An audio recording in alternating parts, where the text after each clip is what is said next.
के बाद मेरी पहली प्राथमिकता रहेगी कि एक ऐसा समुदाय भवन, एक ऐसा हॉल बनाया जाए जो ऑल इन वन हो।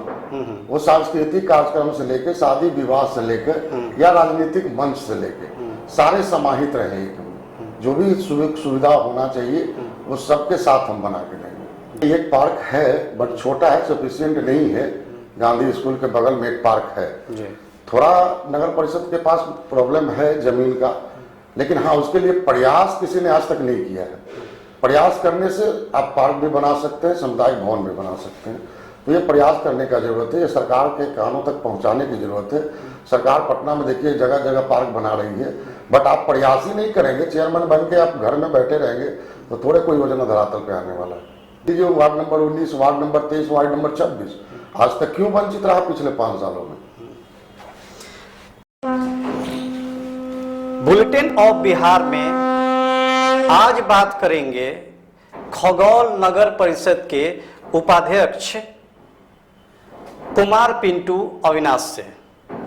पिंटू जी, आपका बहुत बहुत स्वागत है हमारे चैनल में आने के लिए। आपको भी धन्यवाद योगी के न्यूज़ चैनल में। जी धन्यवाद। शुरुआत पिंटू जी यहीं से करते हैं। साफ सफाई की जो स्थिति है आपके वार्ड में बहुत सुधरी हुई कंडीशन में नहीं दिख रही है, क्योंकि आप उपाध्यक्ष भी हैं, तो क्या कहना है इस पर आपका? सर, सरकार का एक पद तो है उपाध्यक्ष, बट उसका कोई पावर नहीं है। जहाँ तक वार्डों की साफ सफाई की बात है तो 100% साफ सफाई नहीं हो रही है। कुछ त्रुटियां हैं लेबर के कमी के कारण, क्योंकि 2 से 3 लेबर एक वार्ड में दे देने से वो वार्ड सफिशिएंट नहीं है साफ सफाई के लिए। क्योंकि नाला उड़ाई, झाड़ू देना, डोर टू डोर कचरा उठाना, इसके लिए कम से कम 6 से 7 स्टाफ एक वार्ड में होना चाहिए, तभी जाके एक वार्ड की पूर्णतः साफ सफाई हो पाएगी। जी, सर्वे लड़के कर रहे थे आपके एरिया में, तो बड़ा एक प्रश्न आ रहा है कि सामुदायिक भवन की स्थिति ठीक नहीं है। एक तो कम है और स्थिति भी ठीक नहीं है कि लोग वहाँ पर गैदर हो सकें और कुछ कार्य भी कर सकें, कि बहुत से लोगों की शादियाँ या फंक्शन सामुदायिक भवन पर ही निर्भर रहती है।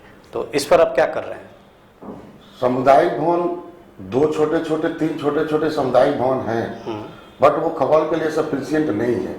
उसमें लोगों की क्षमता मात्र 500 से 700 तक आपके अगर हैं आगंतुक तो आप कर सकते हैं, अन्यथा उससे ज़्यादा होता है तो प्राइवेट अपना फिर जाना पड़ता है। इसके लिए हम लोग बहुत बार बोर्ड में आवाज़ भी उठाया था कि हाँ भाई इसको थोड़ा सुदृढ़ कर दिया जाए, लेकिन वहाँ तो बात हमने बोला ना, सरकार तो एक पद दिया है लेकिन पावर कुछ दिया नहीं है। तो हम लोग जो बोर्ड में पास किए वो भी आज तक नहीं हुआ है। नहीं, आपने भी कहीं ना कहीं एक आवाज उठा रहे हैं और सामुदायिक भवन के लिए, तो क्या किस्सा है? वो किस सामुदायिक भवन के लिए आप प्रयास कर रहे हैं? वो मेरे जीतने के बाद, अच्छा, मेरे जीतने के बाद मेरी पहली प्राथमिकता रहेगी कि एक ऐसा समुदायिक भवन, एक ऐसा हॉल बनाया जाए जो ऑल इन वन हो। वो सांस्कृतिक कार्यक्रम से लेकर शादी विवाह से लेकर या राजनीतिक मंच से लेकर सारे समाहित रहे। जो भी सुविधा होना चाहिए वो सबके साथ हम बना के देंगे।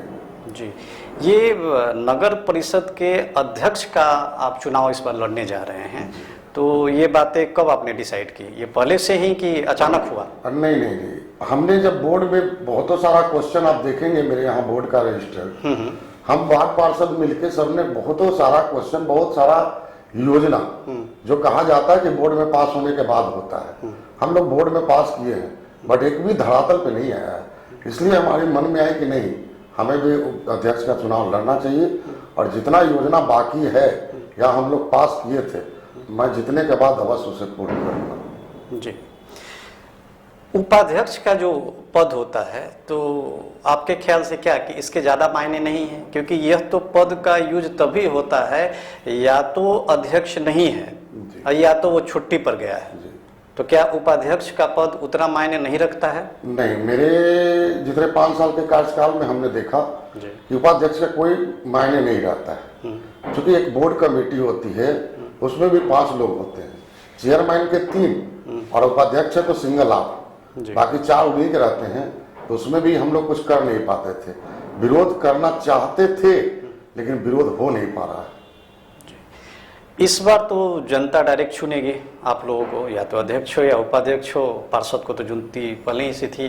तो ये जो सिस्टम आया है इसका आप समर्थन करते हैं या विरोध? हम इसका पूर्णतः समर्थन करते हैं, और जो भी अध्यक्ष के वर्तमान में चुनाव लड़ना चाहते हैं वो सारे लोगों के में खुशी है कि जनरल पब्लिक इसका चुनाव करेगा। क्योंकि पहले दबंगई होता था, पैसा होता था, सब कुछ से खरीद फरोख्त होता था, आज उससे वंचित है। पब्लिक डायरेक्ट वोटिंग करेगी, जिसके दिल में पब्लिक बसेगी उसे वोटिंग करेगी। लेकिन इससे आपका कहीं ना कहीं आपके पार्षदों का महत्व घट गया।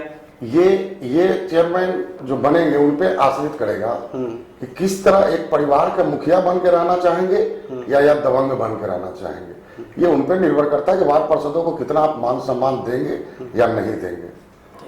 आप क्षेत्र में लोगों से बात कर रहे हैं तो क्या प्रतिक्रिया है लोगों की कि भाई डायरेक्ट चुनाव हो रहा है, इस बार जनता चुनेगी? क्या प्रतिक्रिया? जनता में बहुत खुशी की लहर है और मुझे जनता का समर्थन मिल रहा है। पूरे खगौल में आप सर्वे कर सकते हैं कि हम अपने दौर में हैं और चुनाव हम जीतने जा रहे हैं। जी, क्या क्या प्राथमिकता रहेगी अगर आपको जनता का आशीर्वाद मिलेगा? मेरा प्राथमिकता सबसे पहले तो स्वास्थ्य पे देना चाहिए। हमारे यहाँ एक पीसीसी है, बट वहाँ ना एक एम्बुलेंस है, ना डॉक्टर टाइम पे आते हैं, ना अधिकतर दिन देखिएगा कि कोई ना कोई दवा गायब भी मिलता है। सबसे पहली प्राथमिकता होगी कि एक एम्बुलेंस जो खगौल नगर वासियों को देना चाहिए, ताकि किसी के बहन का माँ बहन का किसी का तबीयत खराब हो, कहीं भी अगर वो रेफर करता है तो बहुत दिक्कत होता है। इसलिए एम्बुलेंस और 100 वाहक। आज हमारे यहाँ कोई डेथ करता है तो हम जाते हैं कहीं ट्रैक्टर खोजने या कुछ खोजने, 2000 से 3000 रुपया लिया जाता है, वो भी गंदा ट्रैक्टर मिलता है, साफ सुथरा नहीं। तो इसलिए मेरा प्राथमिकता है एक एम्बुलेंस, 100 वाहक, दोनों मेरा सबसे पहली प्राथमिकता है कि हम यहाँ देंगे। अध्यक्ष के साथ आप भी उपाध्यक्ष हैं, इस बार दौड़ में जाहिर सी बात है कि दोनों ही आएंगे अध्यक्ष के लिए, तो इसका खामियाजा ऐसा तो नहीं कि जनता फिर भुगतेगी, या आपके साथ या उनके साथ जो लोग हो वो भुगतेंगे? नहीं, ऐसा क्यों? चुनाव है, कोई किसी का पर्सनल झगड़ा थोड़े। जनता जिसे चाहेगी बैठाएगी, जिसे जनता चाहेगी गिराएगी, तो फिर खामियाजा जनता क्यों भुगतेगी? नहीं, पहले तो ये ट्रेंड था कि अध्यक्ष उपाध्यक्ष अलग खेमे में बढ़ जाते थे, लेकिन इस बार तो जनता ही चुनेगी, तो इस बार तो पता भी नहीं चलेगा कि कौन किसको वोटिंग कर रहा है तो या कौन किसके समर्थन में खड़ा है। तो कहा ना कि अध्यक्ष एक दबंग के रूप में रहना चाहेंगे तो आप कुछ भी किसी के साथ कर सकते हैं, लेकिन एक परिवार के मुखिया जैसे होता है ना कि एक समाज एक परिवार के मुखिया बनता है, उसका दायित्व होता है कि सबों को मान सम्मान देना। तो मान लिया आज अध्यक्ष हम बनते हैं तो मेरे वार्ड पार्षद 27 रहेंगे, तो वो लोग का अगर आप मुखिया हैं तो मान सम्मान देना आपका फर्ज बनता है, ना कि दबंगई से किसी को ना देना। जैसे आज 2-4 ऐसे वार्ड हैं जो वंचित है, कोई भी योजना से वंचित है। सर्वे कीजिएगा, ward number 19, ward number 23, ward number 26, जिसमें आज तक 2 लाख या 3 लाख का भी योजना नहीं गया है। तो ऐसे आपके व्यवहार से लोग नाखुश होते हैं, रुष्ट होते हैं और वो आपके खिलाफ वोटिंग करेंगे। नगर परिषद तभी एक आदर्श समझा जाता है जब वहाँ पार्कों की स्थिति बड़ी अच्छी हो। आपके यहाँ तो पार्क ही नदारद है। नहीं, एक पार्क है बट छोटा है, सफिशिएंट नहीं है। गांधी स्कूल के बगल में एक पार्क है जी। थोड़ा नगर परिषद के पास प्रॉब्लम है जमीन का, लेकिन हाँ उसके लिए प्रयास किसी ने आज तक नहीं किया है।